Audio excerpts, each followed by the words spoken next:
Surotoro, have you ever made a really, really big mistake? Like one of those mistakes you're so embarrassed about you're afraid to even go home? If you have, then you're going to understand this story. It's an ancient one, but it feels like it could have happened yesterday. Father who had two sons. The older son was the responsible one. Always did his chores, followed the rules, never caused any trouble. The younger son, well, he was different. He was restless, full of dreams, and he felt like his life wasn't really starting. He goes to his dad and says something absolutely shocking. "Father," he says, "I want my inheritance now." Now you have to understand, this was like telling his dad, "I wish you were already gone." It was a huge sign of disrespect. But his father, in his deep love, was heartbroken but agreed. He divided his property and gave the younger son his share. And the son was ecstatic. He cashed it all in, packed his bags, and moved to a faraway city. And there he lived it up. He threw massive parties, bought fancy things, and made tons of friends who were happy to help him spend his money.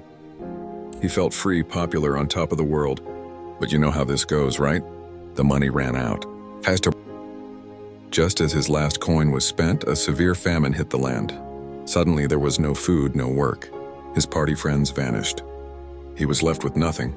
He was so desperate, so hungry that he took the only job he could find, feeding pigs. For a Jewish boy, this was the lowest of the low.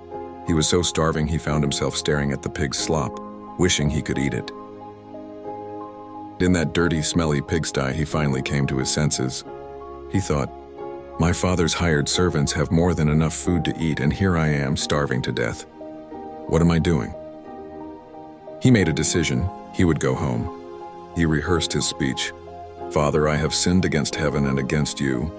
I am no longer worthy to be called your son. Just make me like one of your hired servants." He didn't expect to be welcomed back as a son, just maybe as a worker. So, he started the long, humiliating walk home. But while he was still a long way off, covered in dirt and shame, his father saw him. And his father didn't wait. He didn't scold, he ran. He ran to his boy, threw his arms around him, and kissed him. The son started his rehearsed speech.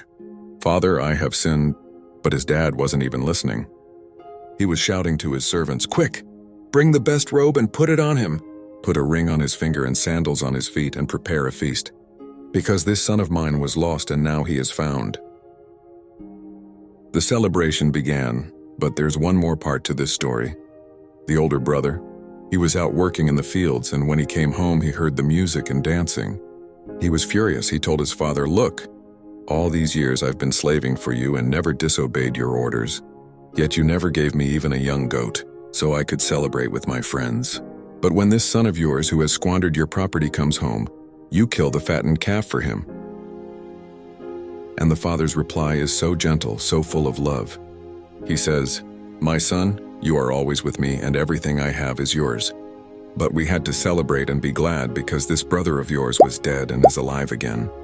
He was lost and is found." It's a story that reminds us that no matter how far we roam, or what mistakes we make, there's always a path back home. It's a story about forgiveness that doesn't have to be earned but is freely, joyfully given. And it's a story that asks us all, are we the son who ran away, the son who stayed, or the father who waits with open arms?